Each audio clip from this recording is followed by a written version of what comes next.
নমস্কার বন্ধুরা, Santu Infotech YouTube চ্যানেলের পক্ষ থেকে আপনাদের সবাইকে আরো একটি নতুন ভিডিওতে স্বাগত। বন্ধুরা, এই মুহূর্তে আপনারা যদি জমির রেকর্ড করতে চান বা আপনার নামে জমির মিউটেশন করতে চান, তাহলে কিন্তু আমাদের সামনে খুব ইজি প্রসেস চলে এসেছে এবং আপনারা যাতে বাড়িতে বসে মিউটেশন প্রসেসটি পুরো কমপ্লিট করতে পারেন তার ব্যবস্থাও কিন্তু পশ্চিমবঙ্গ সরকার করেছে। তা এই মুহূর্তে যদি আপনারা জমির কোনো মিউটেশন করতে চান তাহলে কিন্তু আপনারা অনলাইনেই পুরো প্রসেসটি করতে পারবেন। তা আজকের এই ভিডিওতে আমি আপনাদের A to Z দেখিয়ে দেবো কীভাবে আপনারা ঘরে বসে জমির মিউটেশন করতে পারবেন। অর্থাৎ আপনাদের কাছে যদি কোনো পুরনো জমি থাকে তাহলে সেই জমির কিভাবে আপনারা নামপত্তন করাবেন এবং নতুন জমি যাদের হাতে রয়েছে তারাও প্রসেসটি কিভাবে কমপ্লিট করবে তা আজকের এই ভিডিওর মাধ্যমে কিন্তু আমি A to Z পুরো জিনিসটি বুঝিয়ে দেবো। তাই বন্ধুরা, ভিডিওটি প্রথম থেকে শেষ পর্যন্ত অবশ্যই দেখবেন। বন্ধুরা, আপনারা দেখতে পাচ্ছেন আমরা রয়েছি ভূমি এবং ভূমি সংস্কার দপ্তরের যে অফিসিয়াল ওয়েবসাইট অর্থাৎ banglarbhumi.gov.in। তা বন্ধুরা, এই ওয়েবসাইটে এসে আপনারা লগ ইন করার পর আপনারা এরকম একটি সারফেস দেখতে পাবেন। একদম প্রথম যে অপশানটি রয়েছে সিটিজেন সার্ভিস, সেই সিটিজেন সার্ভিসের মধ্যে এসে আপনারা একটি ক্লিক করবেন। তা বন্ধুরা, দেখতে পাচ্ছেন সিটিজেন সার্ভিসে ক্লিক করার সঙ্গে সঙ্গে ফার্স্ট যে অপশানটি দেখাচ্ছে অনলাইন অ্যাপ্লিকেশান।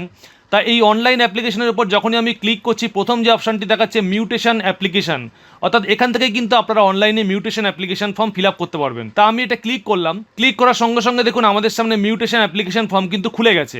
তা একদম প্রথমে দেখাচ্ছে ডিস্ট্রিক্ট, অর্থাৎ এখান থেকে আপনাদের জেলা সিলেক্ট করতে হবে এবং এখান থেকে আপনাদের ব্লক সিলেক্ট করতে হবে এবং এখান থেকে মৌজা সিলেক্ট করতে হবে। বন্ধুরা, সিলেক্ট করার পর দেখতে পাচ্ছেন আমরা অ্যাপ্লিকেন্ট ডেসক্রিপশনে রয়েছি, অর্থাৎ অ্যাপ্লিকেন্টের টোটাল ডিটেলসগুলো কিন্তু এবার ফিল আপ করতে হবে আপনাদের। অর্থাৎ আপনি যদি রেকর্ড জমির ওনার হন, অর্থাৎ আপনি যদি পারচেজার হন, তাহলে কিন্তু আপনার ডিটেলসগুলো কিন্তু এখানে ফিল আপ করতে হবে। অর্থাৎ প্রথমে আপনারা অ্যাপ্লিকেন্ট টাইপের মধ্যে দেখতে পাচ্ছেন ভেন্ডি সিলেক্ট করা রয়েছে, অর্থাৎ সেলফ। যদি আপনি নিজেই পারচেজার বা নিজেই জমির মালিক বা ভেন্ডি হন তাহলে কিন্তু প্রথম অপশানটি আপনারা সিলেক্ট করবেন। এবং যদি কোনো পাওয়ার অফ অ্যাটর্নির মাধ্যমে আপনাদের জমিটি আপনারা পারচেস করেন তাহলে কিন্তু পাওয়ার অফ অ্যাটর্নি সিলেক্ট করবেন। এবং 3 নম্বর যে পয়েন্টটি রয়েছে আদার্স, এছাড়াও অন্য কোনো মাধ্যম থেকে যদি আপনারা জমিটি ক্রয় করে থাকেন তাহলে আপনারা আদার্স সিলেক্ট করবেন। বন্ধুরা, সেকেন্ড অপশানটি দেখতে পাচ্ছেন খতিয়ান প্রেজেন্ট, অর্থাৎ আপনার কি জমির খতিয়ান নাম্বার রয়েছে। যদি খতিয়ান নাম্বার থাকে তাহলে আপনারা ইয়েস বাটনে ক্লিক করবেন এবং ইয়েস বাটনে ক্লিক করার সঙ্গে সঙ্গে আপনারা এখান থেকে খতিয়ান নাম্বারটি কিন্তু বসিয়ে দেবেন। এবং যদি আপনাদের খতিয়ান নাম্বার না থাকে তাহলে আপনারা নো বাটনে ক্লিক করবেন। বন্ধুরা, খতিয়ান ডিটেলসটি বসানোর পর নিচে দেখুন ইন্ডাস্ট্রিয়াল পারপাস রয়েছে, অর্থাৎ আপনাদের জমিটি কী পারপাসে আপনারা ইউজ করবেন। ইন্ডাস্ট্রিয়াল পারপাসে ইউজ করবেন না অন্য পারপাসে ইউজ করবেন। যদি ইন্ডাস্ট্রিয়াল পারপাসে আপনার জমিটি ইউজ করেন তাহলে আপনারা ইয়েস করবেন, অন্যথায় কিন্তু আপনারা নো বাটনে ক্লিক করবেন। এবং বন্ধুরা, পরের যে পয়েন্টটি দেখতে পাচ্ছেন রেকর্ডেড ওনার, অর্থাৎ আপনি যে জমিটি পারচেস করেছেন আপনি কি নিজেই জমির মালিক, অর্থাৎ ডাইরেক্ট কি আপনি জমিটি সেলারের থেকে ক্রয় করেছেন। যদি আপনি নিজেই জমির মালিক হন তাহলে আপনি কিন্তু ইয়েস করবেন, আর যদি আপনি জমির মালিক না হন তাহলে আপনারা নো করবেন। এবং আপনারা নো বাটনে ক্লিক করার সঙ্গে সঙ্গে আপনাদের এখান থেকে দেখাচ্ছে copies of chain did available with this applicant, অর্থাৎ তখন কিন্তু আপনাদের বিগত 30 বছরের চেন ডিড কিন্তু দেখাতে হবে। অর্থাৎ আপনি যদি জমির মালিক না হন তাহলে আপনার জমিটি কতগুলো হাত হয়ে আপনার কাছে এসছে প্রত্যেকের কিন্তু চেন ডিডগুলো এখানে কিন্তু আপনাদের আপলোড করতে হবে এবং সেটি PDF ফরম্যাটে আপনাদের তৈরি করে নিতে হবে। বন্ধুরা, এবার আপনাদের অ্যাপ্লিকেন্ট টাইপগুলো ফিল আপ করতে হবে। তা প্রথমে আপনাদের নেমটি বসিয়ে দেবেন, এখান থেকে আপনাদের লাস্ট নেমটি বসিয়ে দেবেন এবং অ্যাড্রেসটি সঠিকভাবে বসানোর পর এখান থেকে আপনারা দেখতে পাচ্ছেন মোড অফ ট্রান্সফার, অর্থাৎ আপনি যে জমিটি পারচেস করেছেন সেটা কি সেল ডিডের মাধ্যমে পারচেস করেছেন নাকি আপনাকে কেউ জমিটি গিফট করেছে। যদি গিফট করে তাহলে আপনি সেকেন্ড অপশনটি চুজ করবেন এবং যদি উইলের মাধ্যমে জমিটি আপনি ক্রয় করে থাকেন তাহলে কিন্তু উইলটি আপনারা সিলেক্ট করে দেবেন এবং উইলের মাধ্যমে যদি আপনি জমিটি পারচেস করে থাকেন তাহলে কিন্তু আপনার কাছে একটি প্রবেট নাম্বার থাকবে, এই প্রবেট নাম্বারটি আপনারা এখানে বসিয়ে দেবেন এবং কবে আপনি উইলের মাধ্যমে জমিটি পেয়েছেন সেই ডেটটি কিন্তু এখানে বসিয়ে দেবেন। এবং যদি এক্সচেঞ্জ বা অন্য আদার কোনো মাধ্যম থেকে জমিটি ক্রয় করে থাকেন তাহলে আপনারা 4th বা 5th অপশনটি কিন্তু সিলেক্ট করবেন, সেক্ষেত্রে আপনাদের কিন্তু রেফারেন্স নাম্বারটি এখানে বসিয়ে দিতে হবে। তা বন্ধুরা, যেহেতু ম্যাক্সিমাম ক্ষেত্রেই সেল ডিড হয় সেজন্য আমরা সেল ডিডটি সিলেক্ট করলাম এবং সেল ডিডটি সিলেক্ট করার পর এখান থেকে কিন্তু আপনারা ডিস্ট্রিক্টটি সঠিকভাবে বসিয়ে দেবেন। তা আমাদের যেহেতু সাউথ 24 পরগনা, এখান থেকে সাউথ 24 পরগনা সিলেক্ট করে দিলাম এবং এখান থেকে যে রেজিস্ট্রি অফিস রয়েছে সেই রেজিস্ট্রি অফিসটি আপনারা সঠিকভাবে সিলেক্ট করে দেবেন। এবং বন্ধুরা, আপনাদের যে ডিডের মধ্যে যে ডিড নাম্বারটি লেখা রয়েছে সেই ডিড নাম্বারটি কিন্তু আপনারা সঠিকভাবে এখান থেকে বসিয়ে দেবেন এবং ডেট অফ, অর্থাৎ কবে আপনার জমিটি রেজিস্ট্রি হয়েছে সেই ডেটটি কিন্তু সঠিকভাবে এখান থেকে বসিয়ে দেবেন। বন্ধুরা, অ্যাপ্লিকেন্ট ডিটেলটি সঠিকভাবে বসানোর পর নিচে যে বায়ার ডিটেলসটি রয়েছে সেই বায়ার ডিটেলসে এসে আপনাদের কিন্তু পুরো ডিটেলসটি দেখাবে, অর্থাৎ এখান থেকে কিন্তু আপনাদের টোটাল ডিটেলসগুলো কিন্তু দেখাবে। এবার বন্ধুরা, এখান থেকে আপনাদের কাস্ট সঠিকভাবে বসিয়ে দেবেন, অর্থাৎ আপনি কোন কাস্টের অন্তর্ভুক্ত। এখান থেকে অবশ্যই আপনাদের জেন্ডারটি সিলেক্ট করবেন এবং এখান থেকে টেনেন্ট টাইপটি আপনি সিলেক্ট করে দেবেন। তো এখান থেকে আপনারা সঠিকভাবে আধার নাম্বারটি বসিয়ে দেবেন এবং আপনাদের একটি রেজিস্টার্ড মোবাইল নাম্বার বসিয়ে দেবেন। ইমেল আইডিতে কিন্তু আপনারা সঠিকভাবে একটি ইমেল আইডি দিয়ে দেবেন।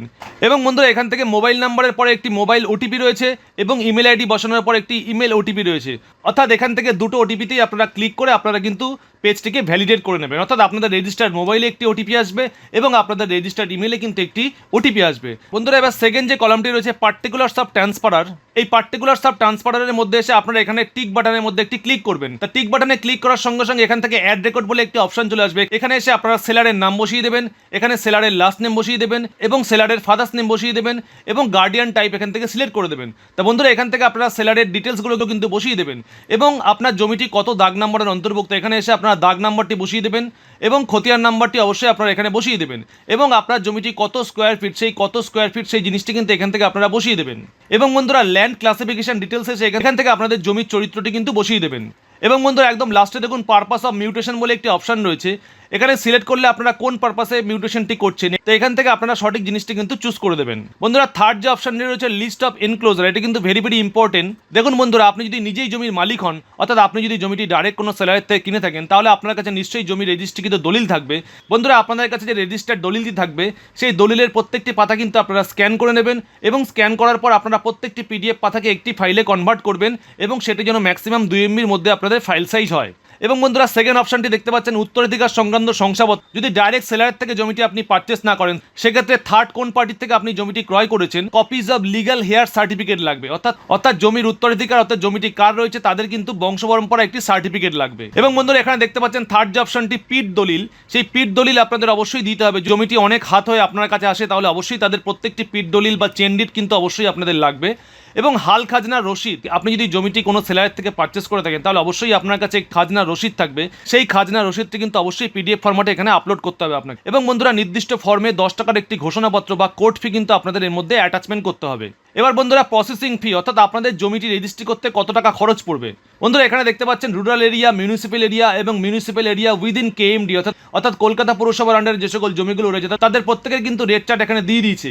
যদি রুরাল এরিয়া হয় অর্থাৎ গ্রামাঞ্চলের জমি হয় তাহলে আপনারা 40 টাকা করে কিন্তু পার ডেসিমেলে আপনাদের খরচ হবে।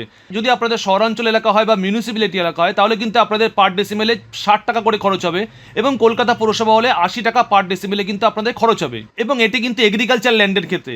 এবং যদি আপনাদের নন এগ্রিকালচার ল্যান্ড হয় সেক্ষেত্রে কিন্তু আপনাদের 100 টাকা, 150 টাকা এবং 200 টাকা করে পার ডেসিমেলে কিন্তু খরচ হবে। বন্ধুরা আপনারা যদি রিসেন্ট কোনো জমি রেজিস্ট্রি করান তাহলে কিন্তু আপনাদের নতুন করে আর মিউটেশন তৈরি করতে হবে না। আপনার রেজিস্ট্রি অফিস থেকে কিন্তু আপনার যে দলিলটি রয়েছে সেই দলিলটি আপনার বিএলআর অফিসে পাঠিয়ে দেওয়া হবে এবং সেখান থেকে কিন্তু আপনাদের মিউটেশন সার্টিফিকেট তৈরি হয়ে আপনার কাছে চলে আসবে। এবং সেকেন্ড যে অপশনটি আপনারা দেখতে পাচ্ছেন বন্ধুরা, আপনি যদি জমির রেকর্ড ভেন্ডার হন অর্থাৎ আপনি যদি নিজেই ক্রেতা হন তাহলে কিন্তু আপনাকে আর মিউটেশনের জন্য হিয়ারিংয়ে যেতে হবে না। অর্থাৎ নতুন জমি যারা এখন রেজিস্ট্রি করছে তাদের কিন্তু অটোমেটিক জমিটি মিউটেশন হয়ে যাবে এবং মিউটেশন সার্টিফিকেট আপনি পেয়ে যাবেন। এবং বন্ধুরা কোনো ক্ষেত্রে কিন্তু আপনাদের মিউটেশনের সময় 60 দিনের বেশি লাগবে না, অর্থাৎ 60 দিনের মধ্যে যে কোনো প্রকারেই কিন্তু আপনারা মিউটেশন সার্টিফিকেট হাতে পেয়ে যাবেন। এবার বন্ধুরা আপনারা পুরো ফর্মটি সঠিকভাবে ফিল আপ করার পর যখন আপনারা সাবমিট বাটনে ক্লিক করবেন তখন কিন্তু আপনাদের কাছে একটি অ্যাপ্লিকেশন নাম্বার জেনারেট হবে এবং সেই অ্যাপ্লিকেশন নাম্বারের সাহায্যে কিন্তু আপনাদের এবার ফিস পেমেন্ট করতে হবে। তা বন্ধুরা ফিস পেমেন্ট আপনারা কীভাবে করবেন, সিটিজেন সার্ভিসের আন্ডারে এসে আপনারা এখান থেকে অনলাইন সার্ভিসের আন্ডারে এখানে ফিস পেমেন্ট যে অপশনটি রয়েছে এই ফিস পেমেন্টে এসে আপনারা ক্লিক করবেন। তা বন্ধুরা ফিস পেমেন্টে ক্লিক করার সঙ্গে সঙ্গে দেখতে পাচ্ছেন এখানে ফিস পেমেন্টের টোটাল অপশনটি চলে এসেছে। তো এখান থেকে রিকোয়েস্ট টাইপিংয়ে আপনারা মিউটেশন সিলেক্ট করবেন এবং এখানে কিন্তু আপনাদের অ্যাপ্লিকেশন নাম্বারটি বসিয়ে দেবেন এবং এখানে আপনারা ক্যাপচাটি বসিয়ে দেবেন এবং এখান থেকে যখনই আপনারা ভিউ বাটনে ক্লিক করবেন তখন কিন্তু আপনাদের অ্যাপ্লিকেশন বা প্রসেসিং ফিটি এখান থেকে দেখাবে, তখন এটি কিন্তু আপনারা নেট ব্যাঙ্কিংয়ের মাধ্যমে পে করে দেবেন। বন্ধুরা প্রসেসিং ফি পে করার পর আপনারা একটি প্রিন্ট আউট নিয়ে নেবেন এবং তার সঙ্গে সাবমিট কপি জেরক্স এবং সঙ্গে আপনাদের যে ডিডের কপি রয়েছে এবং 10 টাকার একটি স্ট্যাম্প ফি নিয়ে আপনারা কিন্তু সব জিনিসগুলো একসঙ্গে করে আপনারা বিএলআর অফিসে একবারে জমা দেবেন এবং জমা দিলে আপনাদের 1 সপ্তাহের মধ্যে হিয়ারিংয়ে ডাকা হবে। সেই হিয়ারিংয়ে আপনাদের সব ডকুমেন্টসগুলো যখন চেক করা হবে সেই ডকুমেন্টসগুলো ভেরিফিকেশন হয়ে গেলে আপনাদের একটি কেস নাম্বার জেনারেট হবে এবং সেই কেস নাম্বার দিয়ে কিন্তু আপনারা সহজেই মিউটেশন অ্যাপ্লিকেশনের স্ট্যাটাস চেক করতে পারবেন। বন্ধুরা যখনই আপনাদের হাতে একটি কেস নাম্বার আসবে তখন কিন্তু আপনারা অনলাইন সেকশনে এসে মিউটেশন স্ট্যাটাস বলে একটি অপশন রয়েছে, এই মিউটেশন স্ট্যাটাসে যখনই আপনারা ক্লিক করবেন এখান থেকে কিন্তু আপনাদের কেস নাম্বার বসানোর একটি জায়গা দেখাবে তো এখান থেকে কেস দিয়ে আপনারা সার্চ করতে পারবেন, এখান থেকে ডিড নাম্বার দিয়ে আপনারা সার্চ করতে পারবেন এবং এখান থেকে কিন্তু লোকেশন ওয়াইজ আপনারা সার্চ করতে পারবেন। তা যে কোনো প্রসেসে কিন্তু আপনারা মিউটেশনের স্ট্যাটাসটি চেক করে নিতে পারবেন। তা বন্ধুরা আজকের মতো ভিডিওটি এ পর্যন্তই। ভিডিওটি একটু লেন্দি হয়ে গেল, কিন্তু ভিডিওটির মধ্যে পুরো ডিটেলসটি কিন্তু আমি আপনাদের বুঝিয়ে দিলাম। আর বন্ধুরা আপনাদের কাছে একটি ছোট্ট রিকোয়েস্ট, যদি ভিডিওটি আপনাদের ভালো লাগে তাহলে অবশ্যই কিন্তু একটি লাইক দিতে ভুলবেন না এবং ভিডিওটি বেশি বেশি লোকের কাছে শেয়ার করে দেবেন। আর আপনি যদি আমার চ্যানেলে প্রথম হন তাহলে অবশ্যই কিন্তু চ্যানেলটিকে সাবস্ক্রাইব করে পাশে থাকা বেল বাটনটিকে প্রেস করে দেবেন, তাহলে সবার প্রথম নতুন নতুন এরকম আপডেট ভিডিও আপনার কাছে পৌঁছে যাবে।